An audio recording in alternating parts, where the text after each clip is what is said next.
Bismillahirrahmanirrahim. Assalamualaikum warahmatullahi wabarakatuh. Sebelumnya mohon waktu dan kesempatan, insyaallah tidak akan lama karena kesibukan. Insyaallah kami upayakan sekitar 15 menitan saja. Kami ingin berbagi seputar Islam dan juga terutama Islam dan kaum muslimin di bagian timur Indonesia.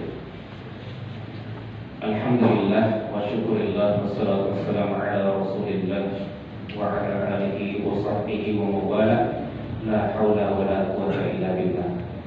Rabbi shrah li sadri wa yassir li amri wa hlul 'uqdatam min lisani yafqahu qawli, amma ba'd. Pertama-tama yang kami hormati Bapak Ketua DKM, Bapak Imam serta seluruh takmir masjid, para asatidz, para muballigh, bapak-bapak, jemaah sekalian yang mohon maaf tidak dapat disebutkan satu persatu, namun tanpa mengurangi rasa hormat dan takdim kami kepada bapak sekalian, teriring doa dan harap dari kami semoga Allah Subhanahu wa taala senantiasa merahmati dan melindungi bapak-bapak jemaah sekalian.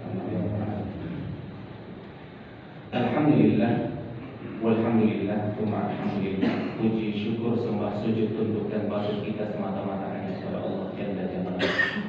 Rabb yang Maha Pengasih, tak pilih kasih dan Maha Penyayang, tak pandang sayang.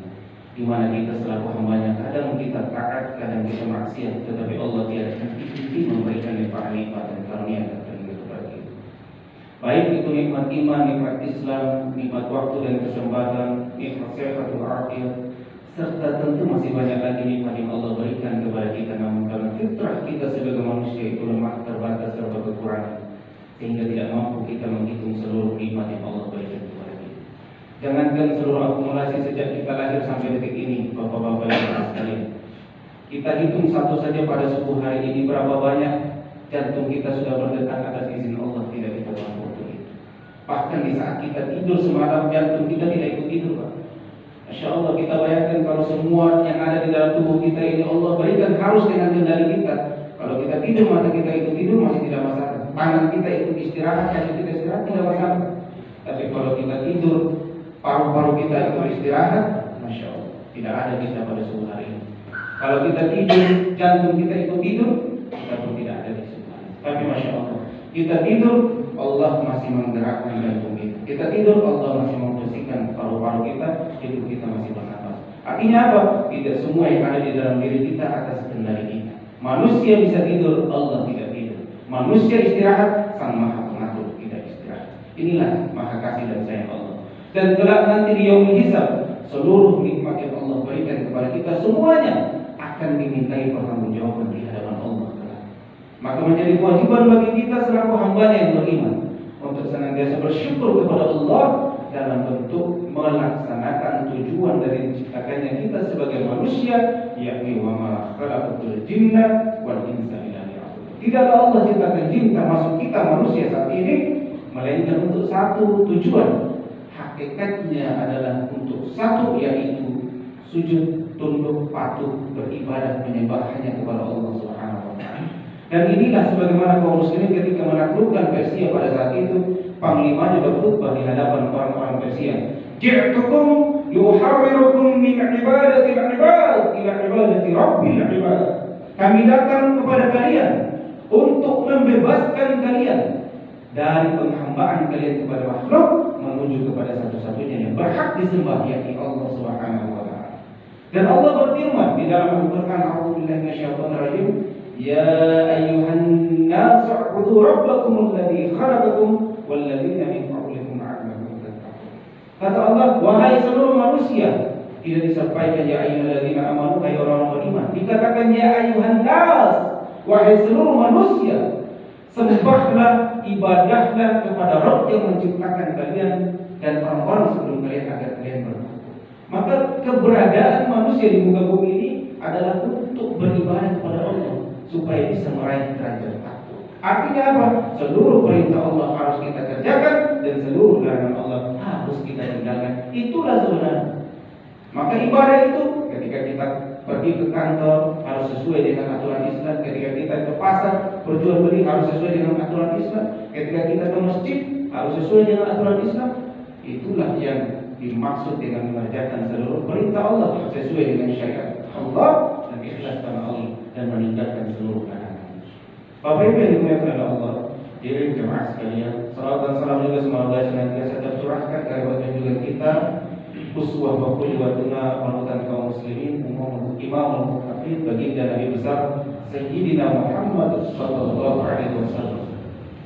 Manusia mulia yang kemuliaannya dimuliakan oleh Yang Maha Mulia, yang kita dimuliakan dengan agama mulia yang beliau bawa. Manusia terpuji yang tetap pujiannya dipuji oleh Yang Maha Terpuji. Bahkan manusia sempurna yang kesempurnaannya disempurnakan oleh Yang Maha Sempurna, yang membawa agama yang sempurna, al-yawma akmaltu lakum dinakum, untuk mengatur kehidupan manusia secara sempurna dan menyelesaikan seluruh persoalan manusia dengan kesempurnaan. Siapa saja yang berpegang teguh pada ajaran Islam ini, maka insya Allah dia akan selamat di dunia wal akhirah. Mudah-mudahan kita semua termasuk orang-orang yang diberikan keistiqomahan oleh Allah Subhanahu wa taala di dalam iman dan Islam ini sampai Allah mencabut nyawa kita dalam keadaan husnul khatimah. Amin ya rabbal alamin. Bapak-bapak jemaah sekalian yang dimuliakan oleh Allah Subhanahu wa taala. Salah satu nikmat yang paling besar, paling tinggi yang Allah berikan kepada kita itu adalah nikmat akidah dan ukhuwah. Kita umat Islam ini dikatakan sebagai ummatan wahidah, umat yang satu. Al-muslimu akhul muslim. Muslim itu saudara bagi muslim yang lain. Innamal mu'minuna ikhwah. Orang-orang beriman itu sesungguhnya bersaudara, ikhwah, ibarat saudara kandung, bahkan lebih dari saudara kandung. Bahkan dikatakan kal jasadil wahid, ibarat satu tubuh. Umat Islam itu, Bapak Ibu jemaah sekalian, tubuh itu seperti apa? Ada mata, ada telinga, ada tangan, ada hidung, ada kaki, ada rambut. Masing-masing berbeda, tetapi memiliki peran dan fungsi masing-masing, saling menyempurnakan membentuk satu keutuhan tubuh yang sempurna. Kita bayangkan Pak, kalau semuanya ini mata di tubuh kita, seram Pak. Atau semua tubuh kita ini tangan, atau bahkan semua tubuh kita ini rambut Pak, lebih menyeramkan dari hewan.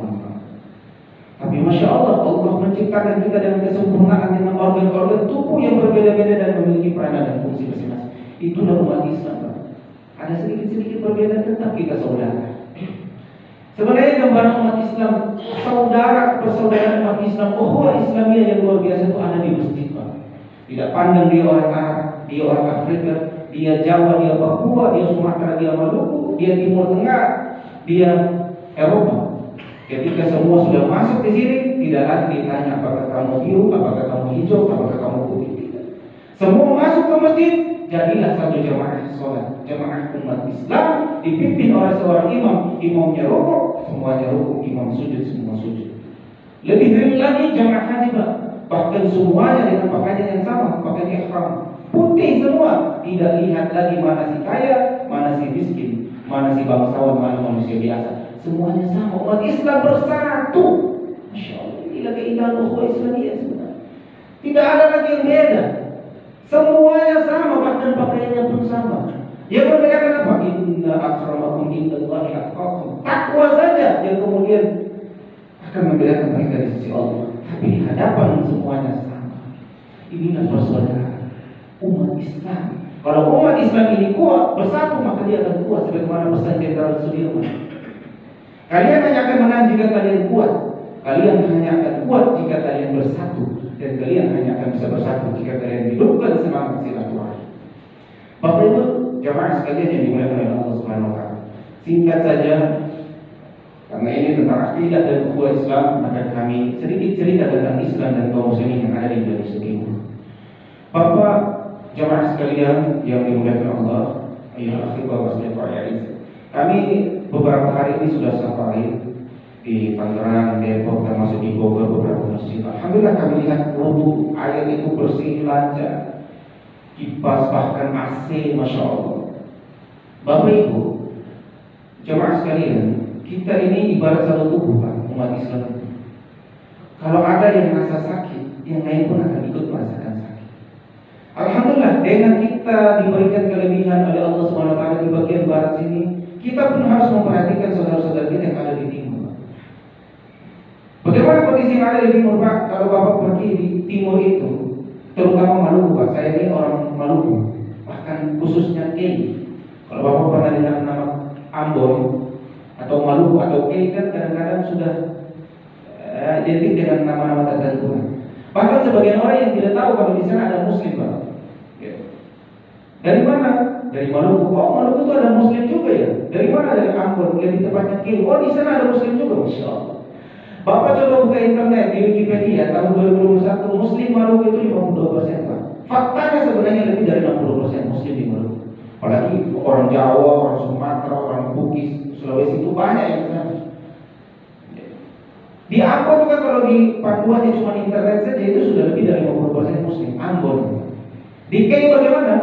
Kei itu ada 2 wilayah, 1 kota, 1 kabupaten. Kotanya 90% lebih Muslim, Pak, kota tua.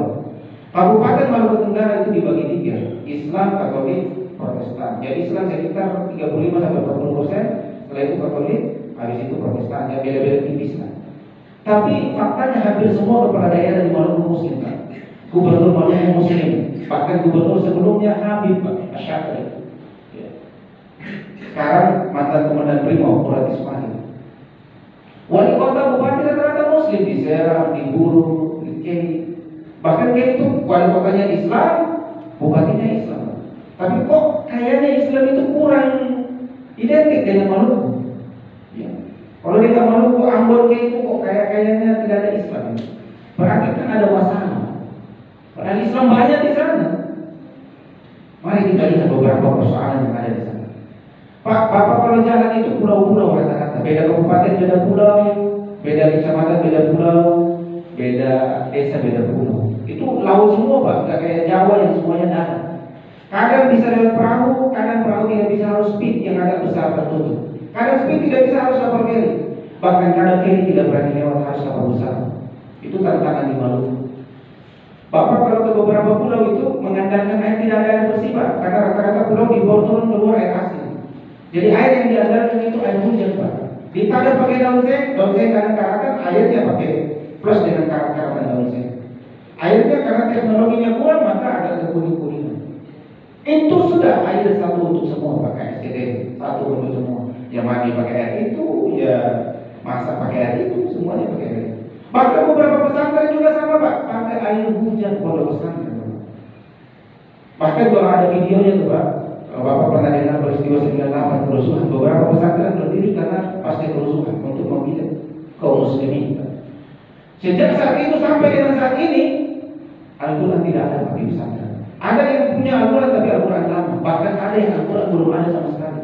Sampai Badan Wakaf Al-Quran, saya sendiri bukan orang Badan Wakaf Al-Quran, tapi dari yang ada di Maluku. Terkontak dengan BWA 1 tahun lebih, Ramadan tahun lalu. Sampai dengan saat ini, alhamdulillah karena kami terkontak sudah 30.000 Al-Quran terdistribusi di Maluku, termasuk beberapa pesantren itu. Alhamdulillah. Mereka begitu bersyukur, tapi tentu masih kurang, Pak.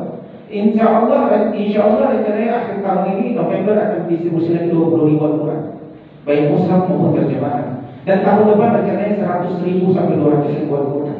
Banyak, insya Allah sangat banyak, tapi itu masih sebatas program kalau tanpa ada dukungan dari kaum muslimin. Itu yang pertama. Yang kedua, terdengar sejenak banyak 200.000, 100.000 misalnya. Tapi jumlah penduduk muslim itu 1 juta, masih banyak yang belum dapat Al-Quran. Saya ingin bercerita sedikit supaya lebih tergambarkan. Kalau tadi masalah air bersih yang masih kurang, karena ini waktu singkat saya cuplik sedikit saja. Di sana beberapa desa itu lampunya nggak usah bicara listrik, Pak, lampu masih pakai api. Beberapa pulau itu, ya lampu-lampu dulu lah. Ya. Bahkan alhamdulillah beberapa pulau sudah ada masuk, tapi itu panel surya. Harus setiap rumah punya panel surya. Dan itu agak cukup biayanya. Ya. Tapi puasa pagi siang sore, Pak, nggak dipakai khusus untuk malam saja. Pagi siang sore simpan energi. Malamnya dipakai hanya untuk 3-4 lampu, Pak. Mau pakai fokus tidak bisa, apalagi AC, Pak. Ya, kalau fokus hanya untuk acara masyarakat karena gensetnya punya masjid. Itu Pak, listrik air masih beberapa daerah masih belum sini. Yang ketiga, Pak, saya ingin cerita tentang sholat terakhir, sholat dengan Al-Quran. Ya. Saya ingin cerita. Sebenarnya juga ada masjid, Pak. Masjid di sana bahkan di kabupaten yang berbatasan dengan Nusa Tenggara Pak, nggak usah bicara karpet, keramik belum ada, masih semen kasar Pak. Dinding nggak pakai keramik Pak, bahkan catnya pun tidak, masih aci pun belum, semen kasar Pak, plaster. Jendela belum ada daun jendela, ya.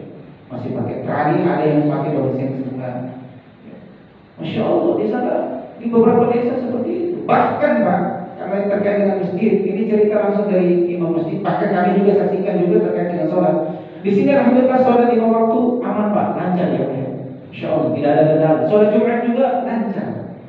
Di sana Pak, di beberapa, bahkan di daratan ibu kota juga masih ada. Apalagi di pulau-pulau itu masjid kosong Pak dari sholat 5 waktu.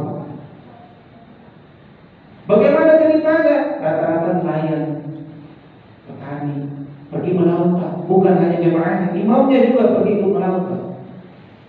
Lalu masih bagaimana? Saya juga perlu istri dan anak juga butuh makan. Kata mereka begitu. Sampai masjid kosong 5 waktu. Sholat Jumat bagaimana? Ada juga di desa-desa pulau-pulau sholat Jumat kosong Pak. Itu tanggung jawab kita semua. Bahkan mohon maaf Pak, ada masjid, beberapa masjid di pulau-pulau ya. Kalau di rata-rata ibu kota itu sudah lancar Pak. Karena dai-dai cukup banyak di ibu kota. Tapi kalau sudah masuk ke pulau-pulau itu bicara. Fenomenanya seperti apa Pak? Di beberapa pulau itu tidak sholat Jumat. Ada sebagian yang sholat Jumat itu tidak ada yang bisa jadi khotib kecuali satu orang Pak. Itu pun harus pakai buku panduan. Tapi yang pilih situ apa Pak? Sebelum datang khutbah, sebelum datang sholat Jumat, ritual khusus Pak, minum dulu. Bukan minum air Pak, bukan minum kopi, alkohol Pak.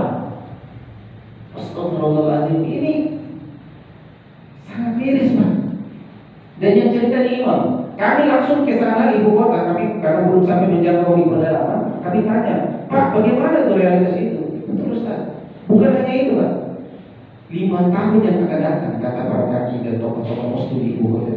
5 tahun yang akan datang, kalau tidak ada dai-dai yang datang ke sini, kemungkinan besar Islam sudah tidak ada. Mungkin bisa saja Islam karena keturunannya Islam, tapi mereka sudah paham Islam lagi. Saya selain ketua MUI di Surabaya Maluku Tenggara, juga di Najma Agama, saya juga pembina pemuda hijrah. Alhamdulillah, kami berdakwah gembong narkoba Indonesia Timur Pak, sudah hijrah. Bukan Maluku, bukan ke Indonesia Timur. Meskipun saat ini masih dikejar-kejar. Ya. Tapi alhamdulillah beliau sudah taubat, sudah hijrah. Beberapa preman juga alhamdulillah sudah hijrah. Ya. Kami tanya tentang junub Pak, nggak tahu Pak. Toharoh nggak ngerti, ngurus. Itu yang di kota, bagaimana di desa-desa Pak. Bisa jadi mereka tidak sholat karena juga tidak tahu aturan sholat. Rukun syarat tidak paham. Seperti khotib saya tidak tahu. Ketika kami sampaikan ini 4 hari lalu Pak di Depok, ada seorang dosen IPB yang kerja juga di Amdal, beliau datang ngajak isi pada maghrib. Kami lanjut sholat isya, setelah itu beliau ngajak cerita sampai jam 9 Pak. Itu pun kami kasih kode, baru kita istirahat. Kalau enggak beliau semangat sekali. Singkat cerita beliau cerita, Ustaz, saya ini orang Amdal, juga dosen IPB, sering ke Indonesia Timur, terutama Maluku dan Papua. Kalau Ustaz cerita di pedalaman, saya langsung di kota. Saya tidak tahu kota mana, tapi beliau juga pergi untuk penelitian riset. Itu beliau menemukan apa Pak? Sabung air Pak, minum alkohol, jadi imam sholat. Saya terus terang, saya ini pernah di sini juga, tinggal di sini, istri saya orang sini, saya dosen di sini dan penulis buku. Tapi ketika saya mendengar fenomena-fenomena ini, saya putuskan sejak tahun 2012 sampai dengan detik ini, saya menetap di Maluku.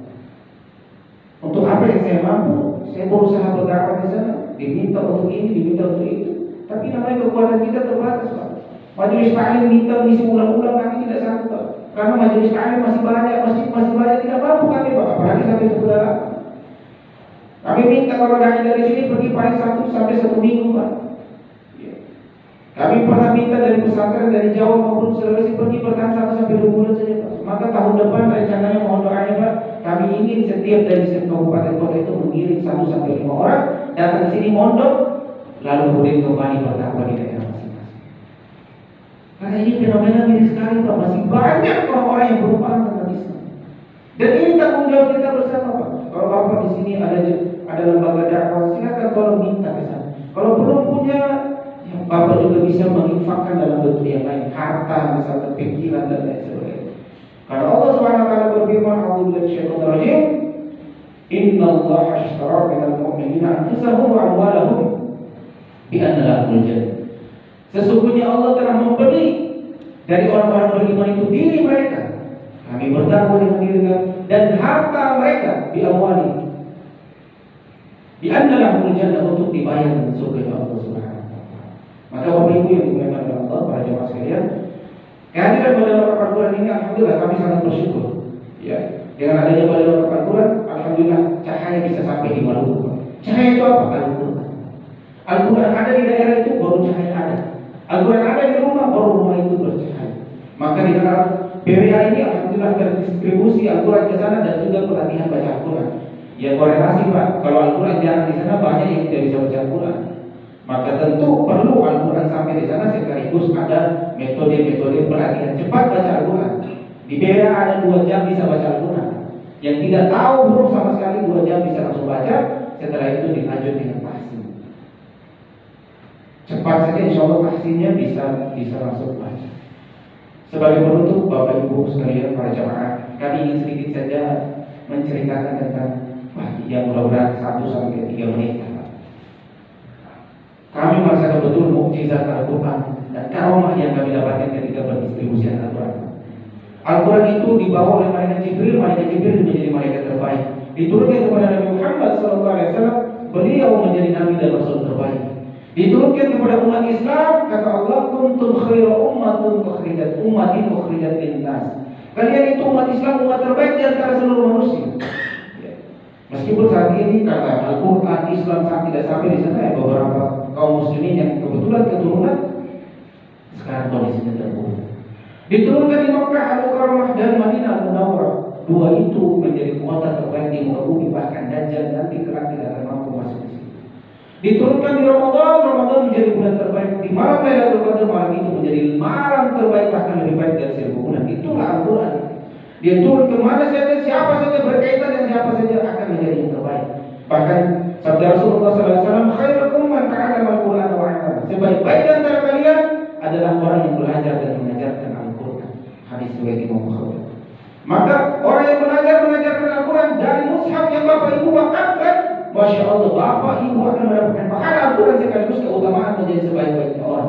Karena menjadi wasilah Al-Quran itu sampai ke mereka. Al-Quran itu 1 huruf dihitung setiap pahala dan kebaikan, bahkan dilipat gandakan 10 kali lipat.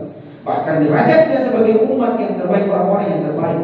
Dan apabila itu melalui wakaf dari Bapak Ibu sekalian, insya Allah pahala itu terus-menerus mengalir. Baik wakaf atas nama diri sendiri, atas nama keluarga, atas nama mungkin punya perusahaan diajak, punya keluarga diajak, juga menjadi pahala jariah perantaraan. Bahkan punya orang tua yang masih ada maupun yang sudah meninggal bisa berwakaf atas nama Allah. Bapak Ibu, kami bagi itu Al-Quran 3 saja contoh. Alhamdulillah Pak, ombak itu rata-rata 2-3 meter. Kami pergi bagi gratis Pak Al-Quran itu dari Jawa dikirim ke Ambon, ibu kota, baru nanti didistribusikan. Itu ekspedisinya menggratiskan. Sampai di Ambon kami pikirkan distribusi bagaimana? Alhamdulillah, kapal feri, kapal berintis, kapal sabu, kapal putih, speed, semuanya menggratiskan Pak. Gratis, bukan hanya Al-Quran, tapi orang-orang yang membawa. Ketika kami distribusi bawa Al-Quran, digratiskan semua, alhamdulillah. Ketika balik tidak bawa Al-Quran, bayar Pak. Ketika pergi bawa Al-Quran, gratis Pak. Ketika balik tidak bawa Al-Quran, bayar Pak. Masya Allah, Al-Quran kalau cuma 1-2 kali bisa jadi kebetulan Pak. Ini selalu Pak. Selalu. Setiap kalau Al-Quran gratis, Masya Allah. Balik tidak bawa Al-Quran, bayar Pak. Karena kami sudah dapat informasi gratis, kami kabarkan di BWA aja. Akhirnya BWA mengalihkan dana yang lain. Begitu balik bayar, ternyata kami talangi dulu pakai uang pribadi. Padahal sudah terjadi balik juga gratis. Masya Allah, alhamdulillah ternyata ada seperti itu, Masya Allah. Itu pertama. Yang kedua, kami berikan 3 contoh saja.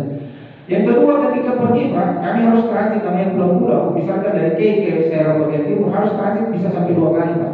Di Kui, kemudian digeser baru ke ibu kota. Pergi bawa Al-Quran gratis Pak, lancar Pak. Baliknya rute yang sama, kapal yang sama, ternyata harus turun nunggu 1 minggu, 2 minggu Pak. Yang ketiga Pak, pergi harus dengan medan laut yang ombaknya 2-3 meter Pak. Masya Allah, lautnya teduh. Bahkan yang mabuk laut ingin ikut sampai kami siapkan obat anti mabuk laut dan nakes. Ternyata pergi air kedua, Masya Allah.